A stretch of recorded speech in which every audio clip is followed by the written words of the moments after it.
ধৰ্মৰ নামত ইয়াত মাইক লগাই আজান দিয়াৰ নামত উচ্চ স্বৰত চিঞৰি আনক ডিষ্টাৰ্ব দিয়াটো আমি কোনো কাৰণে আমি গ্ৰহণ নকৰোঁ। মানে কিছু কিছু মানুষ আছে মসজিদে আজান দেওয়া দেখবার নেগে পারে না, তো ভাই তোমার কো দিছি যে টাইমে আগে মসজিদে আজান দেবো সেই টাইমে ভাই তোমরা কানের ভিতরে তুলে দিয়ে রাখো, তোমরা ডিস্টার্ব হবো না। কারণ চাৰিটা মছজিদে প্ৰতিদিনে সিহঁতে 4বাৰ মান আজান দিয়ে। তোমাদের যে পূজা করো মানে 12 মাসে 13টা পূজা করো, কিন্তু আঙ্গের অসুবিধা একবারে কিছু হয় না। তো আঙ্গের মসজিদে জিম নামাজ পড়ে আজান দেয় তখন তোমার ভাই এত অসুবিধা হয় কই নেগে, এত জ্বলাপড়া করে কি নেগে? আঙ্গের তো জ্বলাপড়া করে না রে ভাই।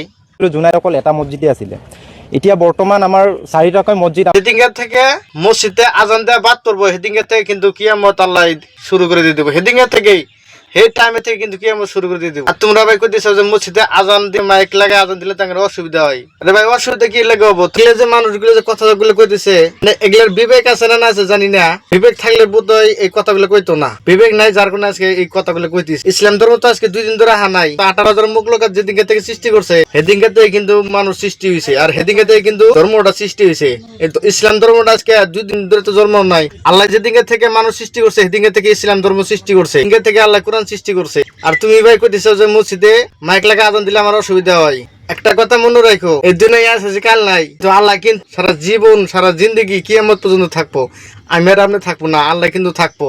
আর এইসব অত্যাচার কিন্তু আল্লাহ সহ্য করবো না, আমরাও সহ্য করলেও কিন্তু আল্লাহ সহ্য করবো না। মানুষের নামাজ পড়া ভালো পাও না, আজান দিলে তোমার অসুবিধা হয়, জ্বালাপোড়া করে।